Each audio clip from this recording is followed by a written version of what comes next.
Hey YouTube, this is George from Garden Knox. In this video, I'm going to show you the recipe for my basic coriander and chili paste. The ingredients that you'll need for this recipe will be a couple of bunches of coriander, 3 green capsicums, 2 green chilies, and you'll need a spice blend of 1 tablespoon pepper, 1 tablespoon coriander seeds, and 1 tablespoon of salt.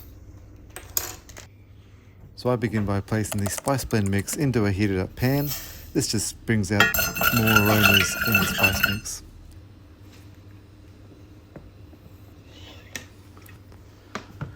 I'll now just prepare the chilies to be roasted. If you want a milder spice, just remove some of the seeds from one or both of the chilies, depending on what your tolerance is for heat. In this case, I'm saving a few seeds just for the garden. Then we'll chop up the remaining 3 capsicums just in half to get them ready to bake. So you just chop them in half and remove the core in the middle. It's just as easy to pull the core out with your hands, even easier than it is to cut it out. So get your baking tray, put the 3 capsicums on and the 2 chilies. And then place it in an oven that's been preheated to 180 degrees Celsius and leave it in there for 10 to 15 minutes. Now that that's going, our spice mix is almost ready to come off. So we're just going to put those into a mortar and pestle and give it a good grind. So 10 to 15 minutes later, the capsicums and chilies are right to come out of the oven. So we'll just get those off the baking tray, and then we're going to put those straight into the food processor to blend it up into a thin paste.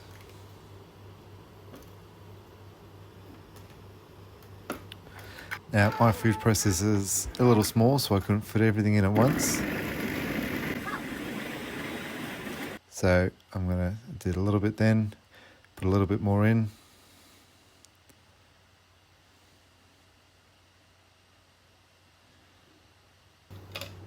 And placing coriander in as I go as well, just as much as I can.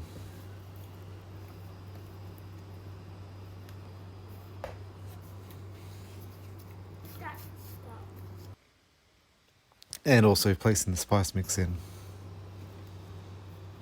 So we'll just put the lid on for that and give it another good blend.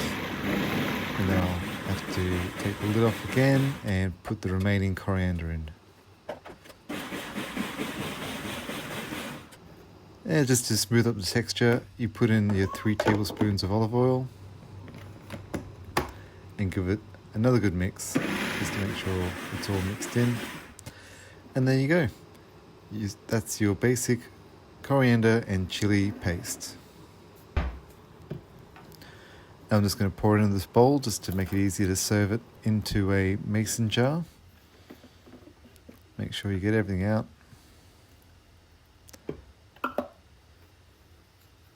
And give it a little taste test before you get too far past this point.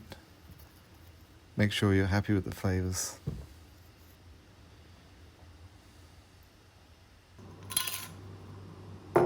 Alright, now just pour it into a sterile mason jar.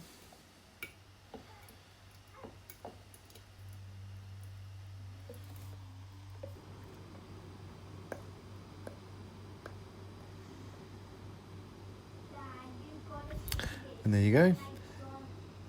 Let it cool down in the jar, then seal it up, and you can leave it in the fridge for a couple of weeks.